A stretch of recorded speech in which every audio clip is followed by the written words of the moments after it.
এখানে আরেকটা ক্লাস আমি যোগ করে দিয়েছি, সি প্যানেলের ডোমেন কিভাবে যোগ করবেন। চলেন একটু এটা দেখি, সি প্যানেলের ডোমেন কিভাবে যোগ করতে পারি। আমরা সি প্যানেল, আপনার মনে আছে আমরা একটা ডোমেনের নেম সার্ভার বসিয়েছিলাম। এটা হচ্ছে আমাদের এই ডোমেন। এই ডোমেনটাতে আমরা নেম সার্ভার বসিয়েছিলাম, তো এই ডোমেনটা আমাদের হোস্টিং এর সাথে অ্যাড করতে হবে।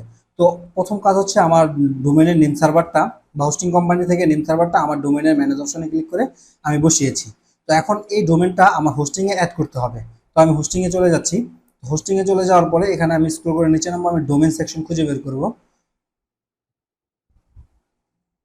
আচ্ছা, এখানে আমি ডোমেন সেকশনটা পেয়ে গেছি এবং ডোমেন থেকে এখানে এই ডোমেন আমি ক্লিক করব। আমার যদি এখানে খুঁজে পেতে কষ্ট হয় তাহলে আমি এখানে সার্চ করব ডোমেন লিখে। ডোমেন লিখে সার্চ করলে এখানে আমার ডোমেন শো করবে। তো আমি এখানে ক্লিক করব। এখানে ক্লিক করে আমার যতগুলো ডোমেন আছে এখানে ডোমেন অ্যাড করা আছে। তো যেহেতু আমার যদি একটা ডোমেন থাকতো, শুধু একটা মাত্র ডোমেন, তাহলে এখানে আমার অ্যাড করতে হতো না, কারণ ওইটা অটোমেটিকলি অ্যাড হয়ে যেত বা হোস্টিং কোম্পানি অ্যাড করে দিত। যেহেতু আমার অনেকগুলো ডোমেন, তাই আমার এরকম আসতেছে। তো আপনার প্রথম কাজ হচ্ছে যে এটার সাথে, ডোমেনের সাথে হোস্টিংটাকে কানেক্ট করা। তো ম্যানেজ অপশনে গিয়ে আপনার নেম সার্ভার বসানোর পরে এই ডোমেনটা অ্যাড করা, এই ডোমেনটা আমরা কপি করে নিচ্ছি। কপি করে এই ডোমেনটা এখন হোস্টিং এ অ্যাড করব। যদি নেম সার্ভার প্রপার ওয়েতে বসানো থাকে তাহলে আমরা অ্যাড করতে পারবো। তো এখানে আমি কি করতেছি, এখানে আমি এটা বসিয়ে দিচ্ছি। অবশ্যই এইচটিটিপিএস বা কোনো ভার্সন কিছু ইউজ করবে না, জাস্ট এখানে যে ডোমেনটা আপনি অ্যাড করতে চান সেই ডোমেনটা অ্যাড করবেন।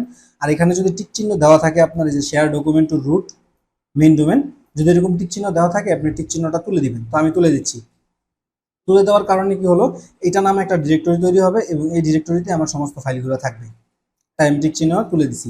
আর যদি আমি টিক চিহ্ন দিয়ে থাকি তাহলে আমার এই যে mdarifhosen.com, এটার সাথে এটাতে কি মানে আমার সব ডিরেক্টরিগুলো থাকবে, যেটা আমার পরবর্তীতে বুঝতে অসুবিধা হবে বা পরবর্তীতে কাজ করতে অসুবিধা হবে, কোনটা কোন ফাইল আমার এটা বুঝতে কষ্ট হয়ে যাবে। তাই আমি এটা টিক চিহ্নটা তুলে দিয়ে এটার জন্য আলাদা একটা ডিরেক্টরি, মানে একটা ফোল্ডার তৈরি করে, ফোল্ডার হবে যে ফোল্ডারে সমস্ত ফাইলগুলো থাকবে। তাহলে আমি বুঝতে পারবো যে এটার ওয়েবসাইট এটা এটাতে আছে আর কি।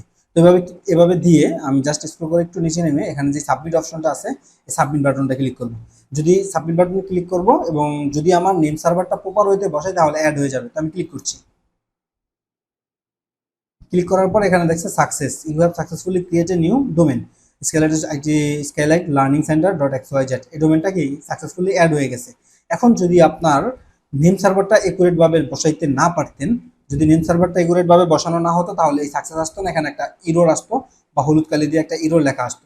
এখানে আমরা নেম সার্ভারটা এই ম্যানেজ অপশনে ক্লিক করে, আমরা এই ম্যানেজ অপশনে ক্লিক করে নেম সার্ভারটা প্রপার ওয়েতে বসিয়েছিলাম বলেই আমরা এখানে একুরেট ভাবে সাকসেসফুলি অ্যাড করতে পেরেছি। তো আশা করছি আপনারা এভাবে অ্যাড করে নিতে পারবেন। তো যদি কোনো প্রবলেম হয় বা আপনাদের এরকম কোনো প্রবলেম হয় তাহলে আমাদের গ্রুপে জানাবেন, আমি আপনাদেরকে সাপোর্ট দিব এবং প্রয়োজনে আরও ডিটেলস ভিডিও নিয়ে ভিডিও দেখাবো যদি প্রয়োজন হয় আর কি অ্যাকচুয়ালি।